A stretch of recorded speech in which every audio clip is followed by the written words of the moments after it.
أرذل العمر طويلا.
نعم.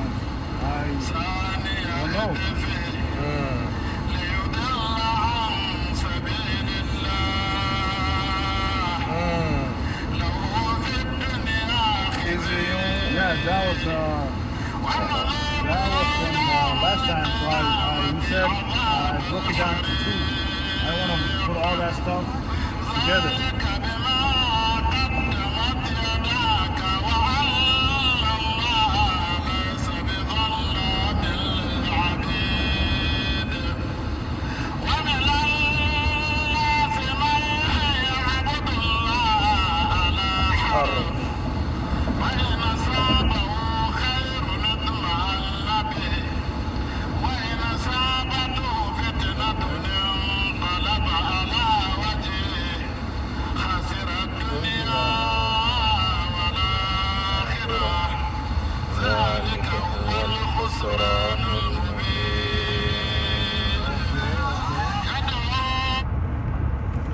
أعوذ بالله من الشيطان الرجيم. بسم الله الرحمن الرحيم.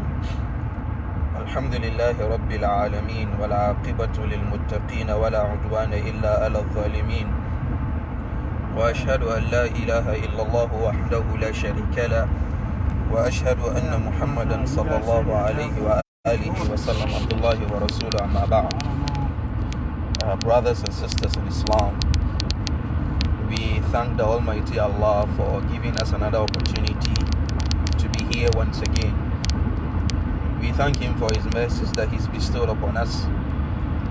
We bear witness that there is no deity worthy of worship except the Almighty Allah. We also bear witness that the Prophet Muhammad sallallahu alaihi wasallam is His servant and His messenger. Whosoever the Almighty Allah guides is really guided, and whosoever goes astray doesn't have anybody to blame but themselves. Today, I believe, is a Monday, which corresponds with the 25th day of Ramadan, 1441 years after the hijrah of the Prophet Muhammad sallallahu alaihi wasallam. It also corresponds with the 18th day of May 2020. Normally, we are supposed to have Ramadan series today, day number 24, episode number 24. What's incoming? But looking at trending issues, there is a need for us to address one or two issues that has cropped up lately, and the need for us to put things into the right perspective.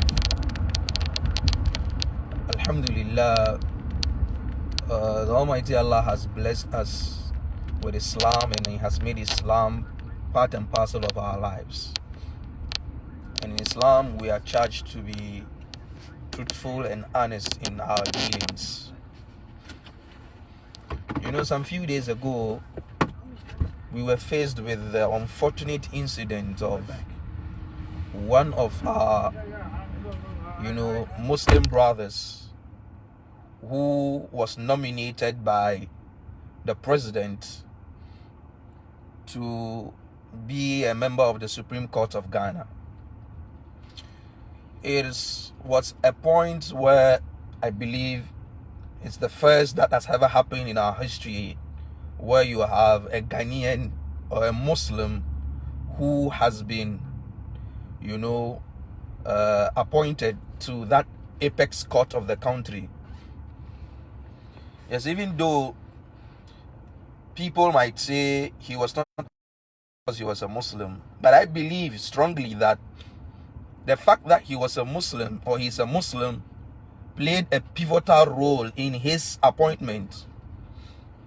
So I believe naturally Muslims in Ghana were very happy that a brother has risen to that position in life where he is going to sit on the bench as a Supreme Court judge. So naturally it was a source of enjoyment and happiness for us, and congratulatory messages flowed left, right and center for this man.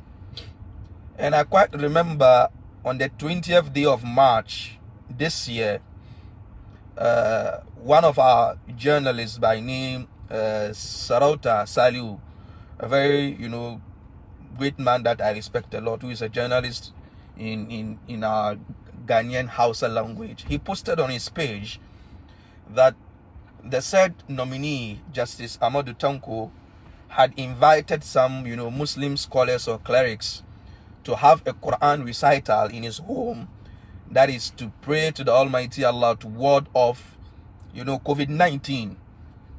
So the nominee believes in the potency and the power of the Quran, and then the potency and the power of dua and supplication, and then seeking help from the Almighty Allah. But then at the vetting, we were caught unawares by some comments that the honorable nominee made concerning hijab and then concerning inheritance when it comes to Islam. You see, these points that he made, instead of us rather congratulating him and then being happy for him and for us, he rather shot us and himself in the foot, where he made disparaging comments against Islam and against the Sharia, where he gave Ghanaian institutions the right to discriminate against our ladies based on their religious identities. Moving away from that, a few days later or a day later, that generated some controversy and some what do you call it, some debate on social media concerning the comments that the nominee made. Then another journalist also wrote an article, and that article sought to support, endorse what the nominee said at the vetting. And that article sought to ridicule and call people who disagreed with what the judge said names, that they are radicals, they are bigots.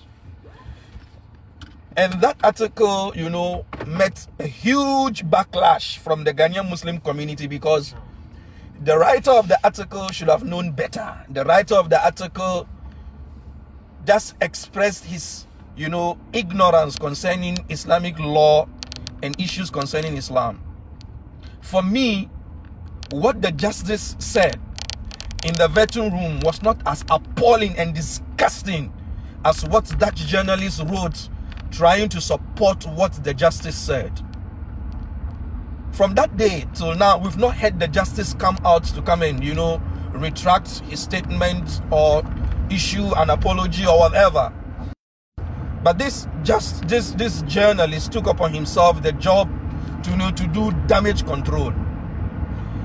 My checks with some people who I know have close contact with the justice let me understand that the justice, even after the vetting, when the people next to him, because if you watch the video, when he was speaking, you find out that the people sitting behind him were uneasy about the kind of things that the justice was saying.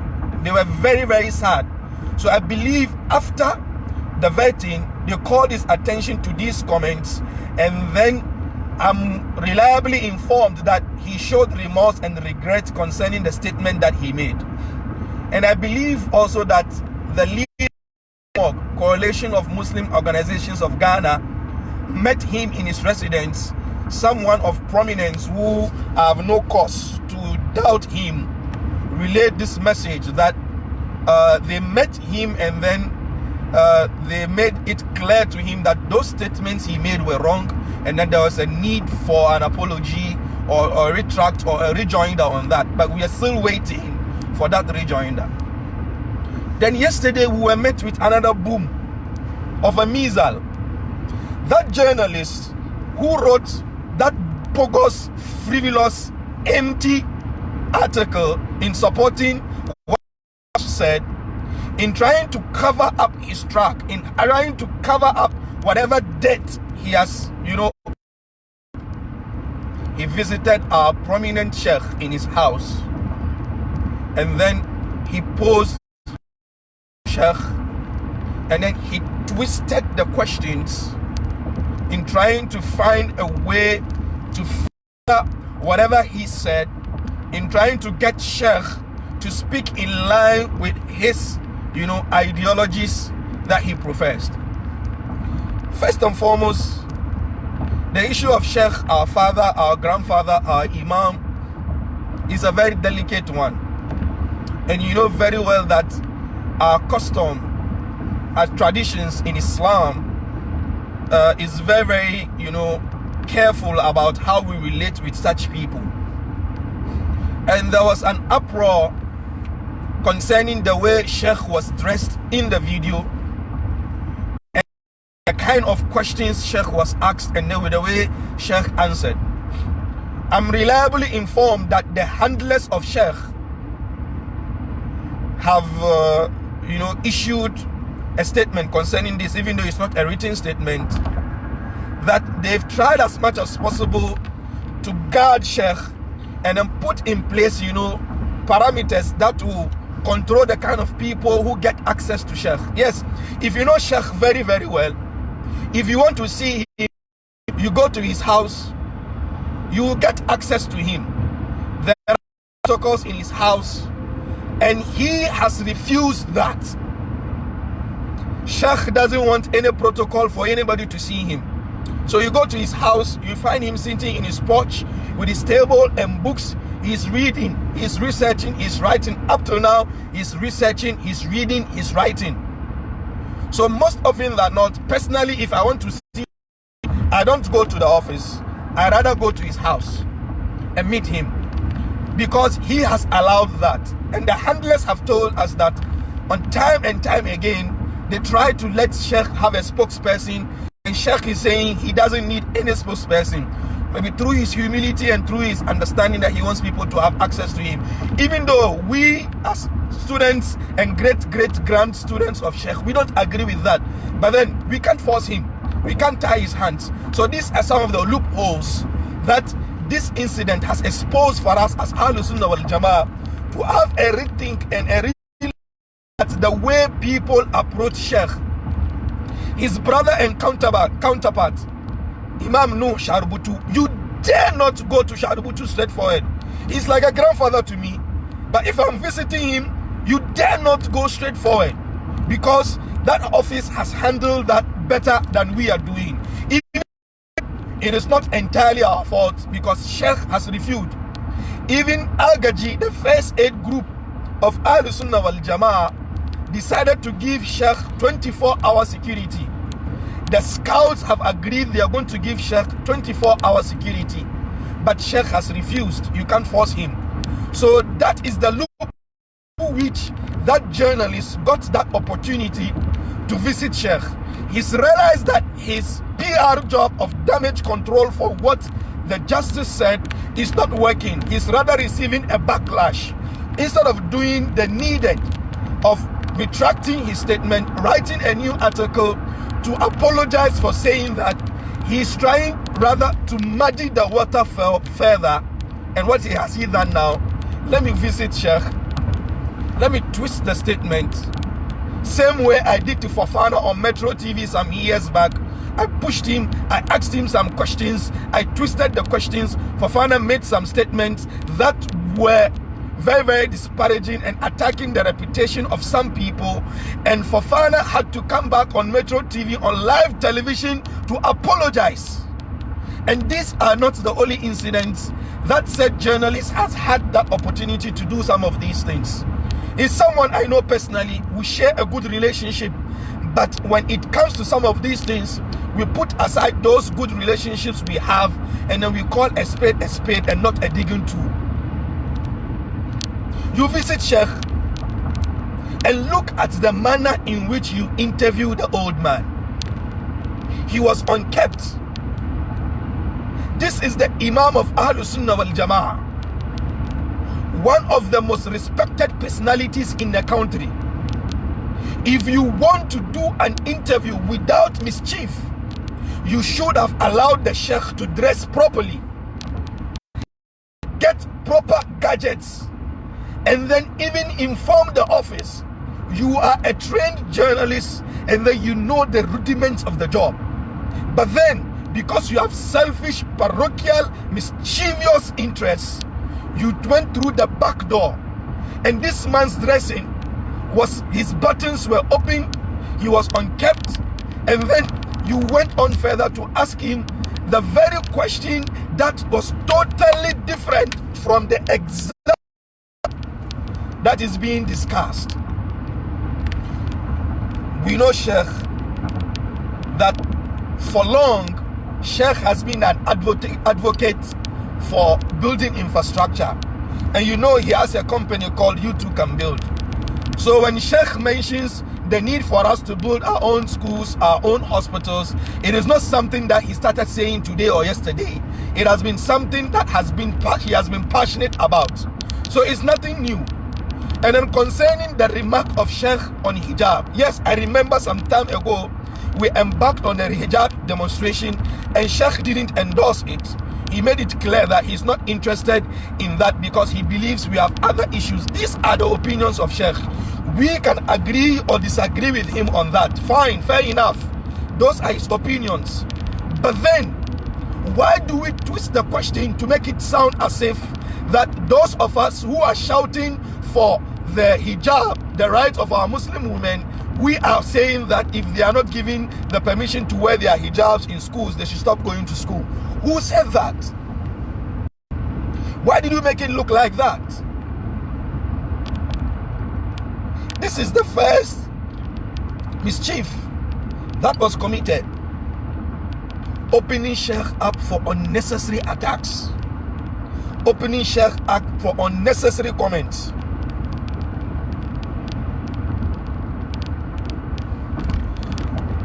Yes, my brother Suleiman, my elder brother and my Sheikh Suleiman, yes, it is a wake-up call for the office of Ahlus Sunnah wal Jama'ah, that even though Sheikh is untouchable, we must let him understand that we are doing these things for his own protection and safeguard. And this is not the first incident. Some other incidents also happened that Sheikh made some comments which were his personal comments, but then people took it and then it turned up into something different. So it's important that we understand these things, that yes, the old man has his views concerning building infrastructure, and I personally has been a champion advocate for Muslims in Ghana to build our infrastructure, get our own schools, get our own hospitals. That will allow us to profess our deen the way we want. But that doesn't mean that those schools that are being sponsored by government money should rather infringe on our rights and then we keep quiet. No, I won't accept that, and I don't accept that. And I believe Sheikh, when his attention is called to that, he wouldn't accept that. Because for the past 50 years of this old man's life, he has been an advocate for development in our communities. And we all know it. He has been a pioneer when it comes to Islamic knowledge teaching in Ghana. He has thousands of students. one of the institutions that still stand proud, the Islamic Research and Reformation Center, which we all call research, was birthed by Sheikh. So the man has a legacy. To those of us who don't really know him, the man has a legacy. So you visit Sheikh to do damage control, and then you didn't take the pains of saying, no, this man is like my father. Why don't I let him look presentable to the world? Why don't I do, instead of 6 minute 40-second interview, why don't I have a 1 hour well-structured interview with this man, and then get to solicit from him his views and the Islamic perspective of the hijab, and then when it comes into conflict with laws and stuff like that, get an elaborate view of the man on this issue. You didn't do that. You've made him look bad. And what pains me is that I am reliably informed that the journalist, his wife brought his complaint to the Sheikh, because Sheikh is also involved in marital dispute settlement, inheritance distribution and stuff like that. His wife brought his complaint to Sheikh that he has been molesting her and abusing her, and the Sheikh issued a letter of summons for him to appear before Sheikh, for Sheikh to take care of that issue. And then he tore that letter. He tore the letter. A letter that Sheikh gave as a summons to him that your wife has brought your complaint. Come so that we listen to the reality of the case. You didn't go. You didn't honor the invitation. You didn't respect the invitation. You tore the letter into pieces. But now you are running to this same man that you disrespected by tearing his letter to say he is the one who is going to protect you, to clean the mess that you've done. No, my brother, we wouldn't tolerate that. We wouldn't accept it. We wouldn't do that at all. If you think by bringing in Sheikh to be a shield for you, for the mess that you've created, you will succeed, no way. We, the grandsons of Sheikh, will defend our father. We will protect his integrity, and then we will protect his legacy. To those of us who are together in the cause for hijab, let's exercise restraint. Yes, the comment that Sheikh made really was a hard blow to what we've been trying to achieve over the years. Yes, it is true. But then I urge us to remain calm. I urge us to forgive the elderly man for that statement. It is not something that was supposed to happen. It is not something that he was supposed to say. I know very, very well he supports the idea of Muslim girls attending school and getting an education.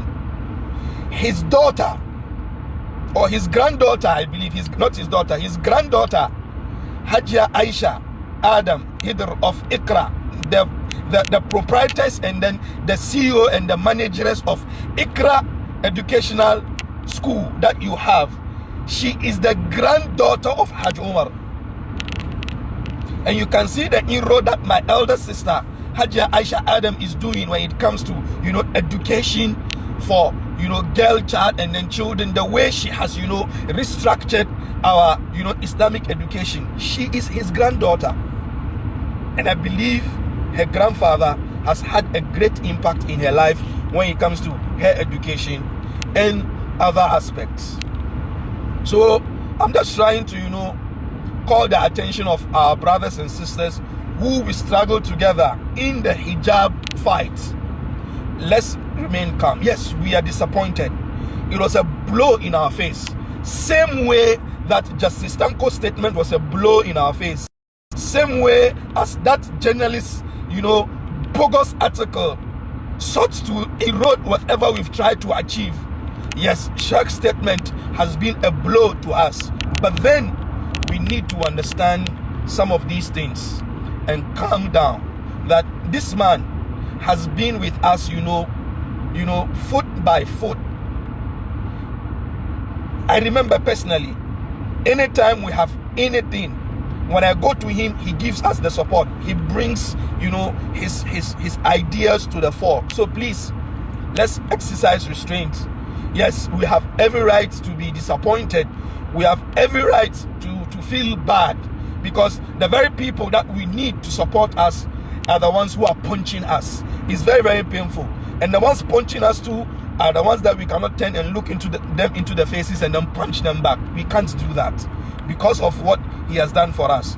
I'm not saying that that statement was right. No, far from it. But I'm just trying to, bring calm, calm the situation and stuff like that. There's no say. I think I've, turned my camera. Yes, I think we are back. Sorry, some of these gadgets, we are not well versed in them, so I ended up turning the camera the other way around. So that's what I'm trying to say. So we are saying that as Muslims, let's put in place the infrastructure. Yes, let's support the fight for the rights of our women. The fact that we don't have enough infrastructure doesn't mean that we cannot champion of the rights of our sisters. Yes, some of our sisters who championed the right for the hijab work that we did last year were bitter on social media. Yes, they have every right to do so, because that fight that we did really shook the people who were discriminating against our sisters. They realized that as Muslims in this country, when we get up and then we come together as a force to champion a right, we will make inroads. They were scared, yes. But then, let's not let this be a setback for us. Let's not let this be something that will erode whatever we have achieved. Let's try as much as possible to soldier on. It's very, very important. And I believe the Sheikh is being engaged now on these issues, and then he will favorably, come out and then speak to the issue the way it must be spoken. Thank you very much, my elder brother, Sheikh Suleiman. Furthermore, why didn't the journalist ask Sheikh about the discrimination that was said about Muslim women? Why didn't he make a statement that the justice said that Islamic law discriminates against Muslim women when it comes to inheritance sharing? Why didn't he ask Sheikh that statement? Why? Why did he leave that out? If he was true to himself, he should have discussed the other issue that the justice raised in his vetting. And we've discussed that into detail in one of our videos concerning, the inheritance of Muslim women. Finally, before I leave you guys, if you can,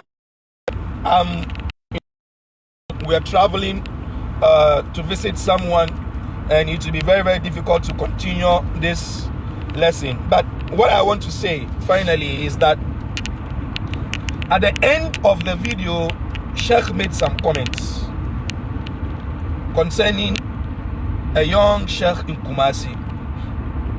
Yes, for all purposes and intentions, we'll realize that he might be addressing a particular person, even though he didn't mention a name.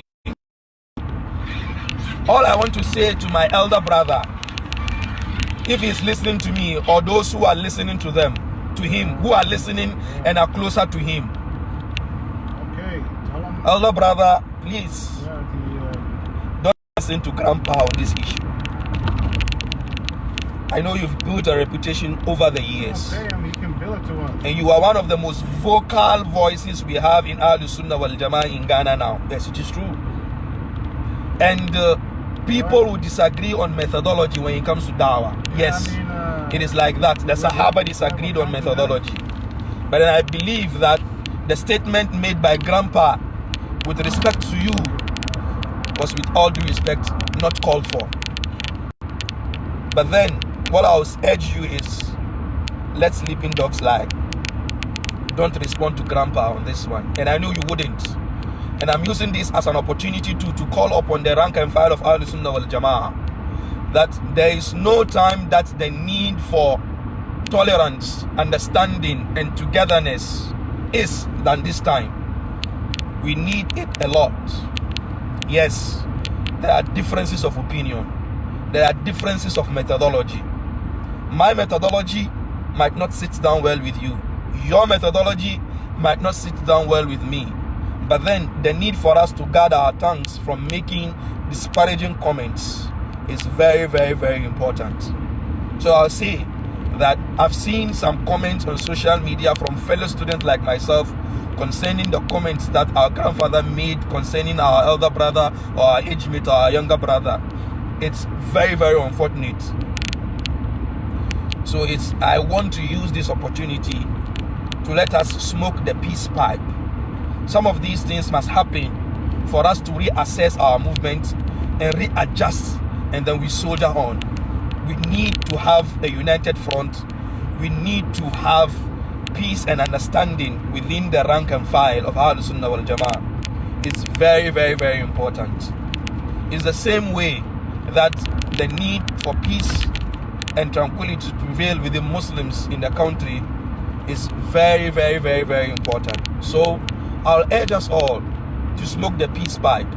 This incident has opened a lot of flaws, has opened a lot of loopholes for us that we need to address as a community moving on forward. This might be a problem that is, but then I urge other sects in Ghana to us that we also have our internal problems. Let's also try to solve them peacefully and amicably. There's no need for us to brandish our swords against each other. The need for peace and understanding is very, very, very important. From that vetting of Justice Tanko to that journalist's bogus article to this unfortunate video and the comments that arise from it, I think it is an opportunity for us to pick lessons and then pave the way forward, so that next time something like this is going to happen or is about to happen, we will be able to sense it and then we will correct it. It's very, very important. So as I told you, we are traveling and then the network is starting to have a problem.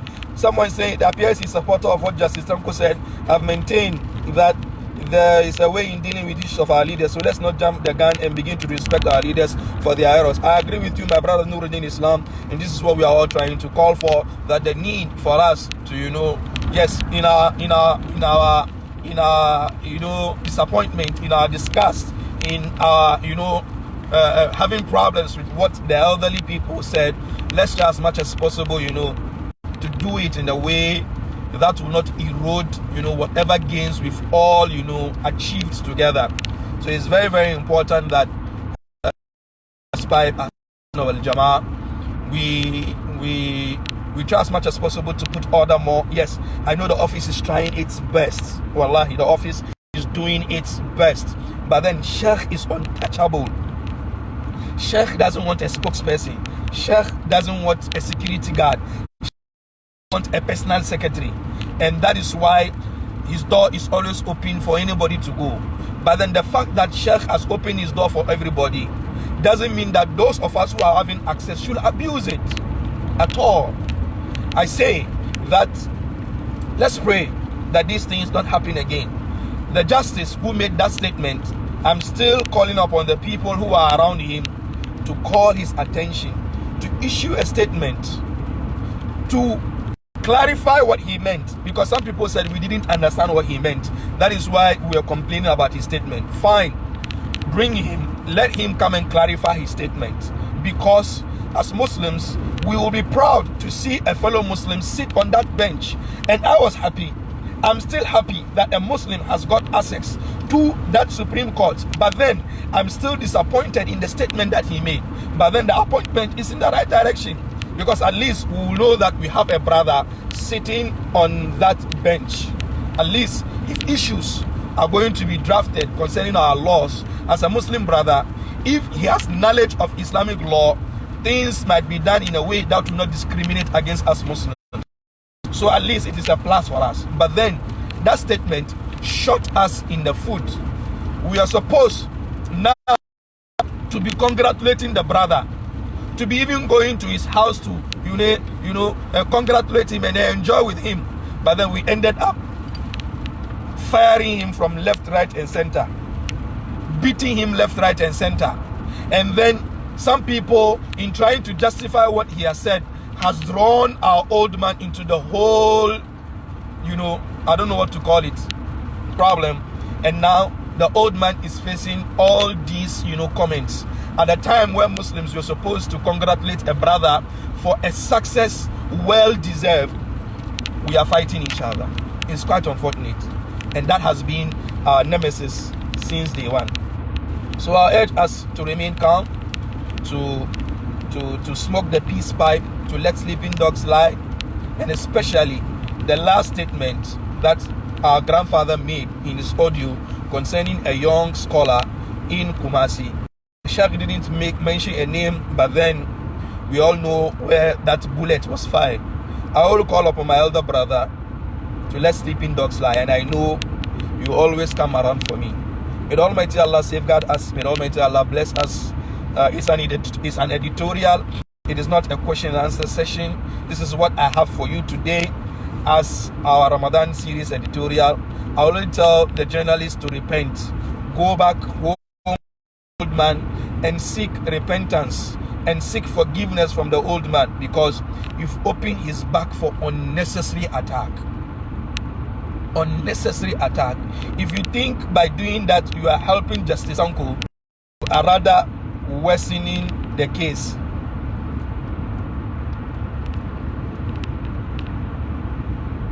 Are you with Zarmaizo? If yes, my regards to him, Sheikh, inshallah.